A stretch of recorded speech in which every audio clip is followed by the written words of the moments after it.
Final voter list দেখে যেটা মনে হচ্ছে যেন কোনো একটা রাজনৈতিক দলের পক্ষ থেকে সাজিয়ে দেওয়া হয়েছে। হ্যাঁ, কাদের পক্ষ থেকে সাজিয়ে দেওয়া হয়েছে? যারা সবসময় ধর্ম নিয়ে রাজনীতি করে। এই কথাটা কেন বললাম আমি ভিডিওর কিছু অংশ পরে গিয়ে বলছি। তার আগে আমি বলে রাখি, এই ভিডিওটা কোনো ধর্মকে আঘাত করা নয়। যে নির্বাচন কমিশনার যে কিভাবে একটা চক্রান্ত করেছে এবং সাধারণ মানুষের ভোটার লিস্ট থেকে কিভাবে বাদ দেওয়ার প্ল্যান করেছে সেটাই আপনাদের সম্মুখে আলোচনা করব।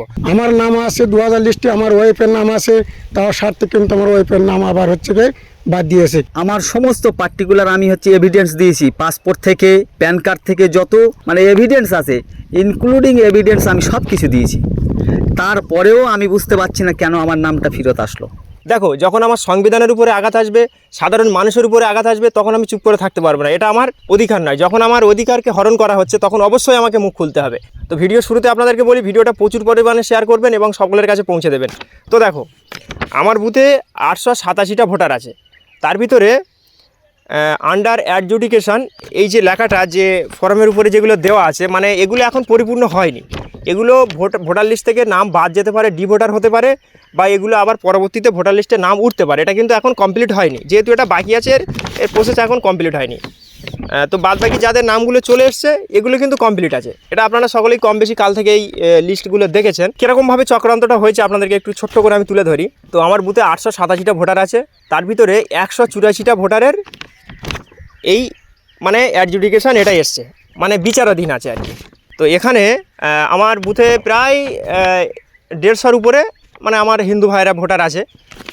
তো তাদের মধ্যে থেকে একটা ভোটার ছিল যার সে কিন্তু ভারতীয় নাগরিক প্রকৃতপক্ষে। দেখুন, আমরা খেটে খাওয়া মানুষ, দিন আটা দিন খাওয়া, আমাদের কাগজপত্র যে খুব ভালো যত্ন করে খুব সাজিয়ে গুজিয়ে রেখেছি এমনটা নয়। অনেকের ক্ষেত্রে কাগজপত্র নেই, তো তার ক্ষেত্রে ঠিক তেমনই হয়েছিল। তো প্রথম যখন এসআইআর ফর্ম আসে সেই ফর্মটা সাদাভাবে জমা দেওয়া হয়েছিল, শুধু আধার কার্ডের নম্বর দিয়ে, নিজস্ব নম্বর দিয়ে কাগজটা দেওয়া হয়েছিল। তার কোনো ডকুমেন্টস খুঁজে পাওয়া যায়নি, কোনো কারণবশত হয়তো ডকুমেন্টসগুলো পাওয়া যায়নি, কিন্তু সে প্রকৃতপক্ষে ভারতীয় নাগরিক, এটা নিয়ে কোনো সন্দেহ নেই। কিন্তু আমাদের কাগজ সব রকম ডকুমেন্টস পরিপূর্ণতা দেওয়ার পরেও অনেকেরই পাসপোর্ট দিয়েছে, বাবার পাসপোর্ট দিয়েছে, নিজস্ব পাসপোর্ট দিয়েছে, তারপরেও কিন্তু হেয়ারিং হয়েছে। তো হতেই পারে, কোনো নামের ডিসপুট থাকতে পারলে সেটা হতেই পারে। তো সেটা হওয়ার পরে তারপরে কিন্তু যখন ফাইনাল লিস্ট বেরিয়েছে তখন এই আন্ডার অ্যাডজুডিকেশন এটা কিন্তু এসছে এবং বিচারাধীন হয়ে আছে। তো দেখো, সেই যে ফর্মটা যে লিস্ট এসছে এই লিস্টে কিন্তু তার নামটা আছে, যার সাদা খাতা জমা দিয়েছিল, কোনো রকম ডকুমেন্টস ছাড়াই নাম চলে এসছে। তো এইটা অ্যাকচুয়ালি কী বলুন তো, একটা চক্রান্ত আর কি। এটা কিন্তু যে নির্বাচন কমিশনার, তার কাজ কিন্তু এটা নয়।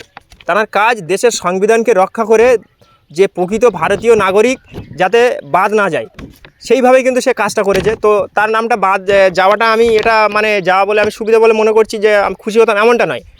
বাদ যায়নি, ঠিক আছে, সে প্রকৃতপক্ষে নাগরিক, কিন্তু তার তো অন্তত এইটা তো আসার কথা হিসাবে, এই যে বিচারাধীন এটা তো হওয়ার কথা। কেন তার পরিপূর্ণ কাগজ নেই, তার তো হেয়ারিংয়ে আসার কথা, কাগজ দেয়নি, হেয়ারিংও হয়নি।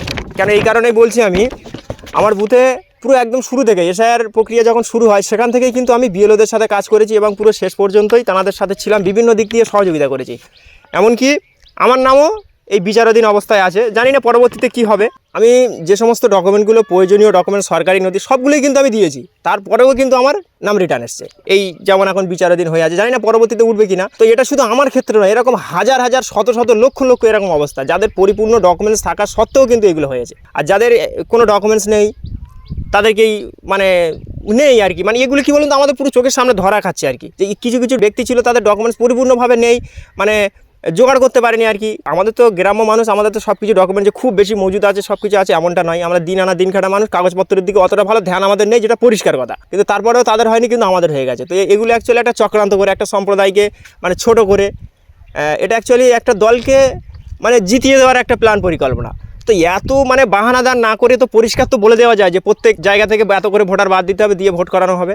তো এটা একদম খোলাসা বিষয় যে এর শুধুমাত্র পরিকল্পনা চক্রান্ত ছাড়া আর কিচ্ছু নয়। ভারতবর্ষের যে সংবিধানের কোনো মূল্যই দিচ্ছে না নির্বাচন কমিশনার, এরকম একটা অবস্থা। তো আপনাদের কাছে অনুরোধ থাকবে এই ভিডিওটা প্রচুর পরিমাণে শেয়ার করুন এবং ভিডিওটা যাতে আরও অন্যান্য মানুষের কাছে যায়। এটা শুধুমাত্র আমার কথাটাই আমি তুলে ধরলাম, শুধু এটা আমার কথা হলেও এরকম হাজার হাজার মানুষের সাথে এই সমস্যা আছে। প্রত্যেক কাগজ সব কিছু ঠিক থাকা সত্ত্বেও বিচারাধীন হয়ে আছে। জানি না পরবর্তীতে এই নামগুলো উঠবে কি বাদ যাবে, এটা কিন্তু কিছু বলা যাচ্ছে না। আমরা এখানকার স্থানীয়, আমাদের পূর্বপুরুষ সব এখানকার স্থানীয় মানুষ। আমাদের 2002 সালে ভোটার লিস্টের নাম রয়েছে আমার বা আমার স্ত্রীর, কিন্তু তাও সত্ত্বেও আমার স্ত্রীর নামটা আউট করে দিয়েছে।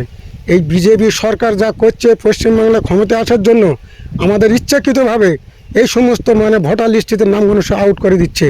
আজকের বলেন আমাদের হিয়ারিং হয়েছে, হিয়ারিং হওয়া সত্ত্বেও কিন্তু আমাদের আবার ফের হচ্ছে কি নতুন করে ফের লিস্টিতে সব আবার নাম বাদ দিয়েছে।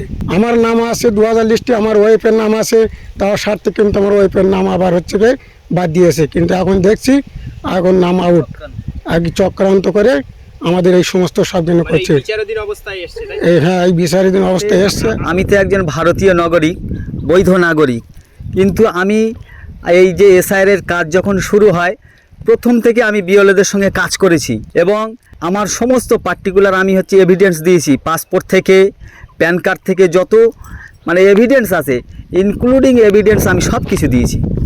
তারপরেও আমি বুঝতে পারছি না কেন আমার নামটা ফেরত আসলো। আমার নাম এখন হচ্ছে জুডিকেশনের মধ্যে মানে বিচারাধীনের মধ্যে রয়ে গেছে। এখন আমি বুঝতে পারছি না যে কিসের তাগিদে আমার নামটা ফেরত এসেছে। হিয়ারিং হয়েছিল? হিয়ারিং হয়েছিল, আমার লিঙ্কেজ আমার বাবার দিয়ে করিয়েছিলাম। আচ্ছা, বাবার কি কি ডকুমেন্ট? আমার বাবার পাসপোর্ট দিয়েছিলাম, I card, Aadhaar card, pan card, সমস্ত কিছু ইনক্লুডিং এভিডেন্স দিয়েছি আমি। আমার ডকুমেন্টস ছিল, পাসপোর্ট ছিল, প্যান কার্ড ছিল, আই কার্ড ছিল, আধার কার্ড ছিল। আমার বাবা হচ্ছে আজ থেকে আমার ঠাকুরদার থেকে এখানকার আমরা হচ্ছে ভারতীয় মানে 100 বছরের উপরের থেকে আমাদের আধিপত্য এখানে। আর আমার বাবার সরকারি একটা ব্যবসা, এমআর ডিলার ব্যবসা, হ্যাঁ, সেই সূত্রে 50 বছরের বেশি এই ব্যবসা, তারপরেও হচ্ছে আমাদের নাম ফেরত আসছে। আমি সেই জন্য করে এটা একটা চক্রান্ত চলছে, কেন্দ্রীয় সরকার বিজেপি পশ্চিমবাংলাতে ক্ষমতা আসার জন্য একটা পরিকল্পনা মাফিক এই কাজগুলো করছে। তো ভিডিওটা এই পর্যন্ত শেষ করছি। ভিডিওটা আপনাদের কাছে অনুরোধ থাকলে শেয়ার করার, আর আপনাদের মতামত অবশ্যই কমেন্ট বক্সে জানাবেন। আজকের মতো এই পর্যন্ত, সকলে ভালো থাকবেন, সুস্থ থাকবেন, দেখা হবে সুন্দর কোনো একটি ভিডিওতে।